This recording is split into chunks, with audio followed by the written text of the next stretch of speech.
Social media lets people with similar interests find each other, band together, and even rally others to a cause if they're so inclined. Mostly that's been around social, cultural, and political issues for good and for ill. But a few weeks back, that crowdsourcing power was directed at the stock market and took serious money and stock values to outer space and back again. It roiled the markets. But could it also signal a new kind of disruption with a much wider significance? Let's ask. In Oakville, Ontario, April Fong. She is Deputy Managing Editor of the subscription news service The Logic. At Harbourfront in the provincial capital, Navneena Lang, tech columnist at the Toronto Star.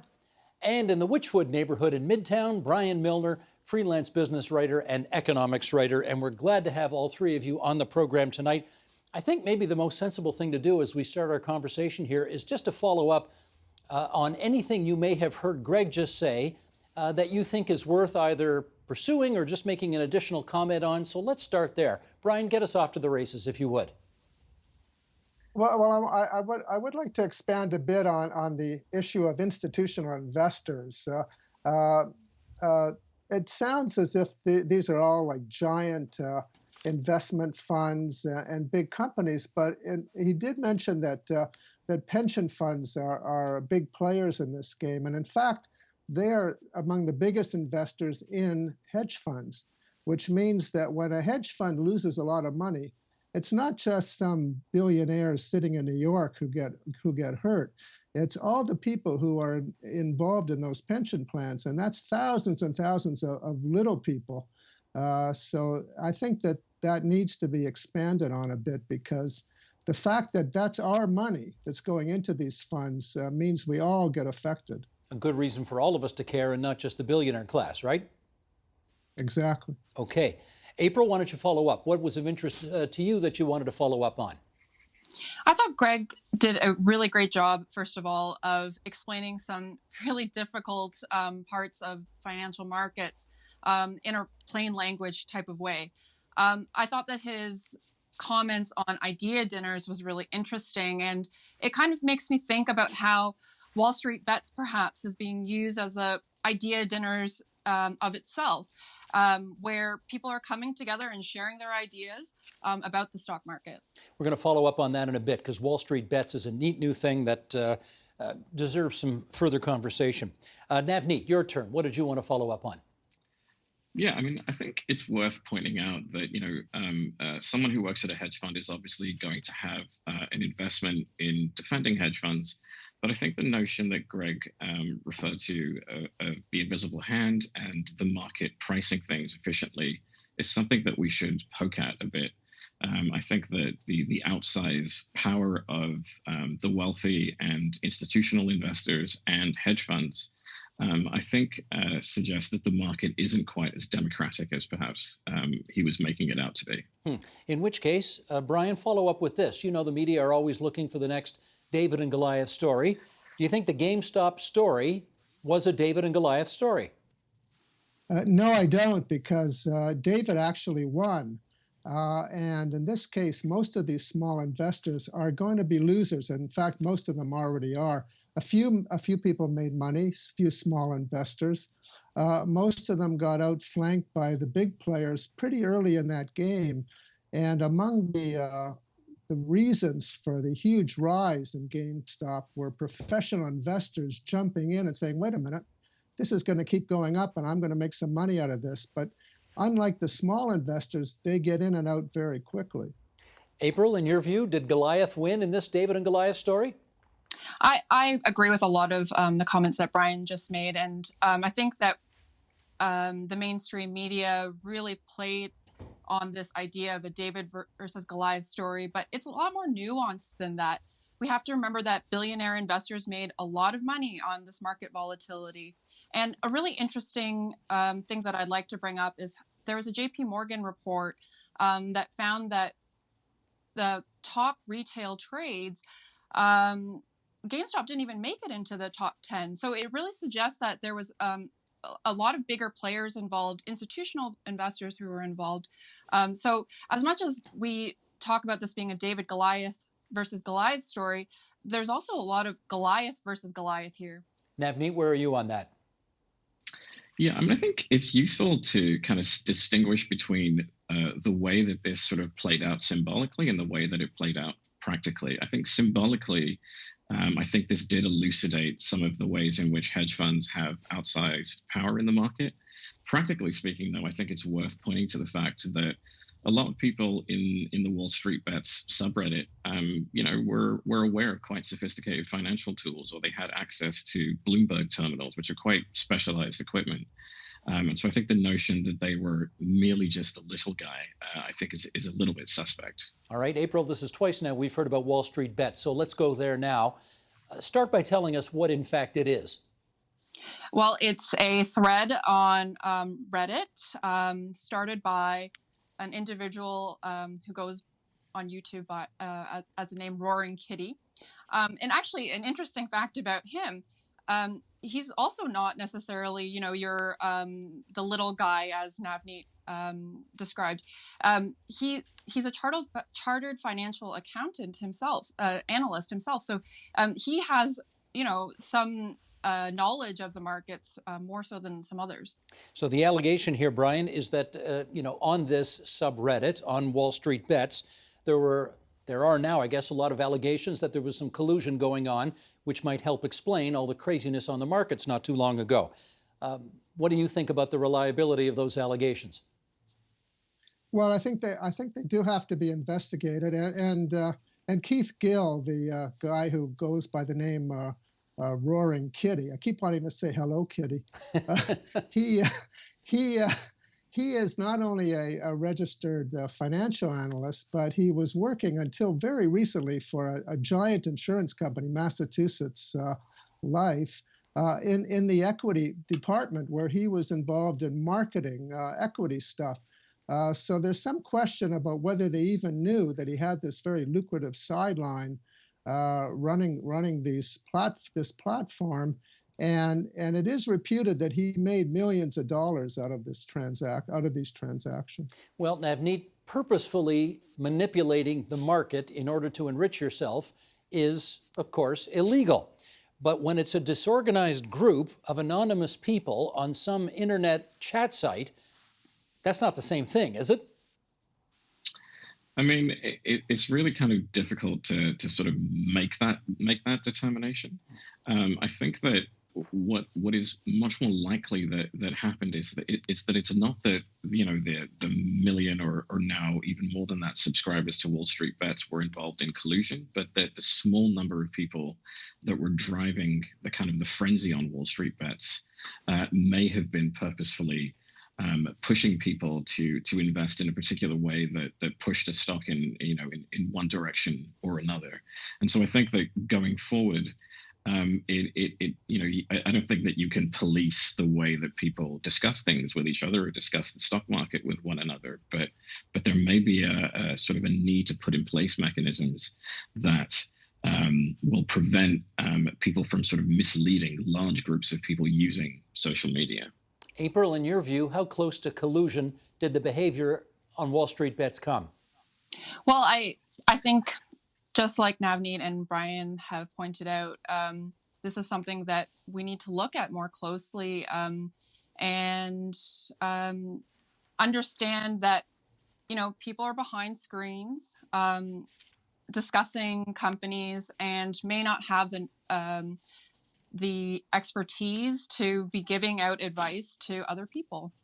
Let me read something here that Jill Carlson published the other day. She's a columnist for something called CoinDesk, which does cryptocurrency and blockchain news. And she wrote just a few days ago the following: think of the portrayal of trading desks in every bit of media you have ever consumed. The people pounding the desks and putting their fists through screens, the bosses swinging baseball bats around, the rolled up sleeves and dilated pupils, the obscenities. When Yale-educated men in button-downs engage in these behaviors, they become the masters of the universe. Yet when anonymous online avatars and energetic YouTube personalities do so, they are cast as immature, basement-dwelling kids. Okay, Brian, are they onto something there? Well, and certainly in some ways. I mean, the mythology around Wall Street certainly plays a role in all this. But I think it's very true to to say that they're not necessarily kids, but they are, we know they're young males. We know they're bored. They're stuck at home because of COVID. They've got money. They may well be tired of playing online poker. And some of the investing things that they're doing don't make any sense from an investing standpoint, but they make a lot of sense from a gambling standpoint. They're getting gamblers' highs. When GameStop started rising, the way they were describing their feelings is exactly what you'd see from a compulsive gambler. Navneet, how about this notion that if there were the masters of the universe exemplifying this behavior, we'd think it was all so cool, but these kids do it and suddenly it's awful. Fair point?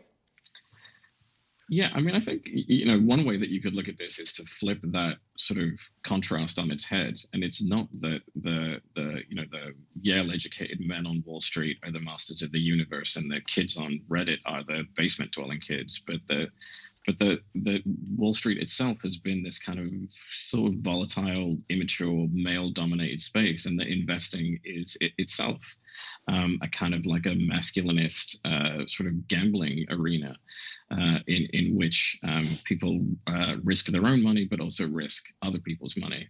And so I think that it's a fun contrast to make, particularly if you're trying, if you're a traditionalist and you're trying to dismiss what happens on social media. But I think that there might be a lot more similarity between who's on Reddit and who's on Wall Street than people on Wall Street would like to admit. Well, April, part of the suspicion here is that these younger people, with their freshly minted stimulus and pandemic checks in their pockets, had the cash to play around and did so. Is that accurate as far as you know?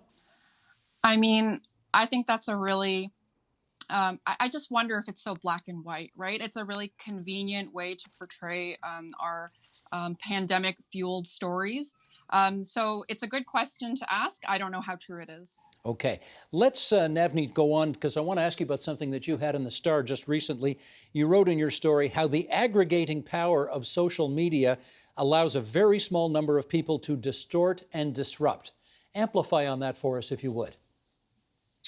Yeah, I think the Reddit is a good example of the ambivalence of social media and the internet. Like, so on the one hand, the aggregating power of the internet, what it allows people to do is gather around a topic, find like-minded people, and form a kind of a collective or a mass of people that together has far more power than people would have individually or would have had prior to social media. I think that the ambivalence to that comes in where, that can be quite positive in the sense of, that we've seen movements like Me Too, like Black Lives Matter kind of coalesce online and gain more momentum and gain more power through that aggregating power. But we've also seen, targeted harassment campaigns. We have seen election interference. We have seen misinformation and the rise of conspiracy theories that also arise through that aggregating power. And so I think that's where my kind of skepticism comes from, is that if we sort of uncritically celebrate that aggregating power, we may also be welcoming movements or trends in society that we would actually like to sort of tap down on. Yeah, Brian, one of the things you also hear is, on these chat sites, you will hear people say, all I need is to have Elon Musk say one nice thing about this stock and it's going to go through the roof. And in fact, that's kind of what happened with GameStop, right? Elon Musk had something positive to say about GameStop, and it went right up into outer space. Do celebrities, as a general rule, are they able to play this kind of outsized role in the movement of stocks? Well, there's no question that influencers are having a role in driving some of these things. There is an interesting sidelight to the Elon Musk thing. As soon as Elon Musk issued that tweet, basically telling people to jump aboard, one of the big funds that had been long in GameStop and had bought the shares at only $10 a share sold almost immediately as soon as Elon Musk opened his mouth. And they're now known as the company that uses Elon Musk as a sell point. If Musk tells you to buy it, get the heck out. And they made about $600 million profit. But Elon Musk is not the only influencer who was involved in these things. There were 3 or 4 major players who said, yes, let's get on this thing. Elon Musk hates short sellers. He despises them. And as soon as he saw that this was creating a terrific short squeeze and screwing some of those big hedge funds, he said, great, let's do it, because he'd like to wipe out short selling completely if he could. April, what do you think of this phenomenon of celebrities either touting or talking down stocks and having outsized influence given their knowledge of the markets? Well, I think that social media's effect on the stock market, it's definitely come to light in a really big way in recent weeks. But as a business journalist, it's been interesting because it's not just these celebrity investors, these few celebrity investors in the last couple of weeks. I think we've been watching and waiting for Trump to tweet and looking at how he affects the stock market or affected the stock market before. And so that isn't really new, but it's definitely new in the sense that these were really big moves. The other thing I would say is I would just go back to the old investing advice of, trying to differentiate between market noise and, signal the financial health of companies, right? You, as an investor, that's one of your responsibilities is to differentiate between what information you trade on and what is just noise. Yeah, we wonder though, Navneet, why don't you pick up the story here? You wonder how much of that is going to be happening going forward, given that we've got these so-called financial gurus, for example, on Twitter, who talk about the stocks that they're going to be buying and where they think it's going to be going. And obviously that can have a greater or lesser influence on what others do as well. Others hold with the idea that the price seems to go where they predict, and then, we're off to the races. Does this either help or hurt, do you think, open up the stock market for the average investor? I think it could be both, but I think the looming problem is that when markets move based on what happens on social media, they move in relation to sentiment rather than market fundamentals. So I think that with the GameStop example, it was moving because of a sort of, what was going on Wall Street bets, and then expanded through social media. And then it was just this sense of, people had to sort of get in on what was happening, this sort of sudden frenzy in the market.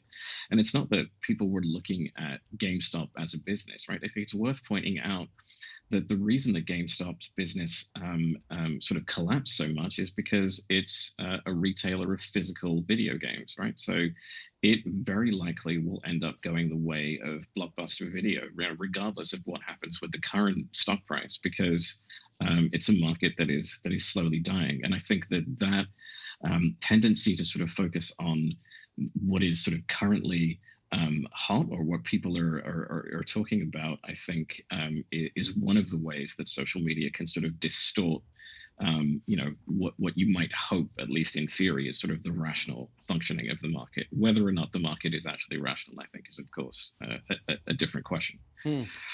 I know there's some 20-somethings who are thinking to themselves right now, what's Blockbuster? Never heard of that. Back in the day, it's how we watch videos, everybody. You know what, Sheldon, can I get a 3-shot here? I'm just curious. You 3 know the markets better than most.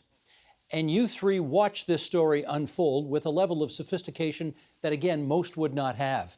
Can I see a show of hands? How many of you got in on it? Who bought GameStop here? I'm seeing two people shaking heads. Brian, did you get in on it? No. Not a chance. 3 people all shaking their heads. They were not tempted, because the temptation to ride this roller coaster was there. Brian, why didn't you get in on it? Well, same reason I didn't buy Bitcoin 3 years ago when everybody told me I should, and the same reason I didn't buy marijuana stocks 5 years ago. These are frenzies, and you'd have to be crazy to jump into things that make no economic sense. If you had a vision that GameStop was going to turn itself around, that the new CEO really had a great game plan, then you might be interested in buying the shares when they were beaten to a pulp, as some funds did. But as it was shooting through the roof for no logical or economic reason, you wouldn't want to touch that stuff because that is frenzied buying, and all of these things disappear very quickly. People make money, though, April, during frenzied buying. How come you resisted the temptation to partake? I think that one of the best pieces of advice out there for investing is to buy into or invest in what you understand and know. And just because something was making the news and making headlines and shocking everybody, I think that's actually a reason for me to try to ignore it. You are from the Warren Buffett school on that one.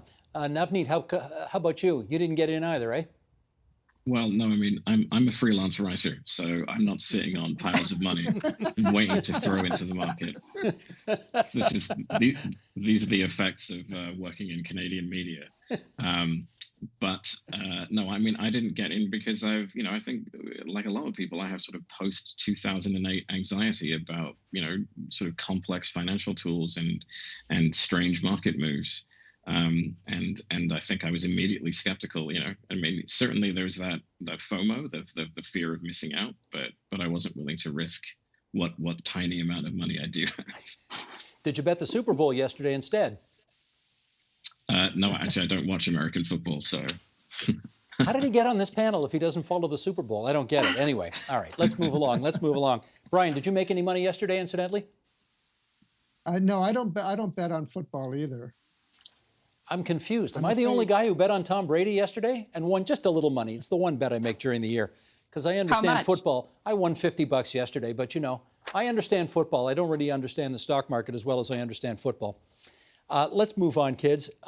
Fighting shorts. A lot of this story had to do with the fact that there were people shorting stocks and, as we've heard earlier in the program, betting that these stocks were going to go down. And I do want to play this Elon Musk tweet because it did go viral at the height of the whole GameStop thing. You want to bring that up, Sheldon? Here we go.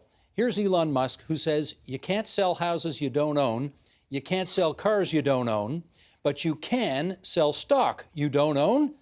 This is, and there's a technical term, I think, for some kind of agricultural product. This is BS. Shorting is a scam, legal only for vestigial reasons. Okay, Brian, is he onto something there? No, the fact is that short selling is a perfectly legitimate tool that, in fact, it has been proven very valuable over many years. And as a financial journalist, you will never see me criticize short sellers because they have uncovered some of the biggest scams in the market. They've uncovered fraud in businesses. They do their homework if they're good at it. And all of us have gotten great stories out of people who do this kind of research. And I'll tell you a story about a Canadian stock called Sino-Forest, which was supposedly one of the biggest owners of forest land in China. A short seller named Andrew Left went to China and decided to find out how much trees this company actually had, and found out that most of the business was fake. That company completely collapsed. The market launched a big investigation. Regulators probed the illegal stuff involved. And he was right, but nobody else was pointing this out at the time. April, Elon Musk seems to think that shorting is immoral. What do you think? Well, I hate to go up against Elon Musk, but I think that short selling, like echoing some of the comments that Brian made, it serves a really important function in financial markets. It can help to uncover overvalued stocks, which, I know it doesn't seem like it right now in today's market, but that's a really important function for investors. And also uncovering accounting inconsistencies, shady business practices like Sino-Forest. Those are really important things that you need in the markets. Navneet, any ethical qualms by you on the issue of shorting? I think that might be slightly above my pay grade, but I think it's worth pointing out that Elon Musk may have his own reasons for not liking short selling. He is currently the head of a company that is most obviously known for its electric cars, but it doesn't make money on the electric cars that it sells, right? It's still losing money on Teslas, and really only makes money through carbon credits. And so I think that there's good reason for people to short Tesla stock, because it is, up to $850 and there may not be any particular reason for it to be that high. Well, other than confidence Although, that people think that he's going to, go through the sky someday. I mean, it is true. I mean, that, for a very long time, Amazon did not make any profit, and then now it's, of course, one of the largest companies in the world. So there is a case to be made for it. But I think that there's also good reason to be skeptical of Tesla and Elon Musk specifically. Go ahead, Brian. We should add that there are sophisticated short sellers who have attacked Tesla for years, and they have been getting hurt because Tesla keeps going up and up. They may end up being proved right, but they'll have to have pretty strong stomachs to keep going. Brian, though, let me follow up with this. GameStop at one point was shorting 140%. 140%. In other words, there were way more stocks on loan than there were stocks in total. Do you think the hedge funds are going to think twice going forward about how much shorting they want to do as a result of this experience? Well, I think there's no question that they're going to have a close look at what they hold in terms of short positions and whether they're out of balance. I do agree that this company deserved to be shorted because it really has a bad business strategy. But there's a limit to how much money you should pour into a stock that's already been beaten to death in the first place. I think that the bigger targets are the Teslas, where there's lots of room for decline, and the key is how long could you wait it out? How long should we expect to wait it out? Sometimes it can take years. There is a famous hedge fund manager named David Einhorn who spent 10 years attacking a company called Allied Financial, going back to the 90s. He knew they were involved in all kinds of fraudulent activity. They attacked him mercilessly. They hired private investigators. They tapped his phones. They filed charges with the SEC. And the SEC would not investigate most of the charges that he claimed they were involved in. He ended up spending 10 years trying to short them and eventually gave up. That company collapsed in the 2008 financial debacle, but he didn't win. You have to have really deep pockets to do that kind of fighting. Okay. Let's finish up on this in our remaining moments here, and that is, I guess a lot of average investors, the people, Brian, that you were talking about earlier, they've got their retirement savings in pension funds and so on, in hedge funds as well, and they may be watching the events of the last 2 or 3 weeks and really scratching their heads about what kind of game they've signed on to. Now, there is an old expression that, when you go to a casino, it's not to say that you can't get lucky and win at some point, but generally speaking, the house always wins. And I wonder if that's essentially the same thing in this case, meaning that the hedge funds at the end of the day always win. The game is, at the risk of using a term that got considerable currency in the United States over the past few years, the game is rigged. Navneet, you want to start us off on this? Yeah, I mean, I think that one of the things that I think is quite positive that has come out of this, and this may be my own, particular perspective, but I think that it has elucidated the ways in which the stock market is perhaps not as fair and as open to all as some purport it to be. And I think that, if you look at statistics, there are only about sort of between 50 and 60% of people who are actually invested in the market.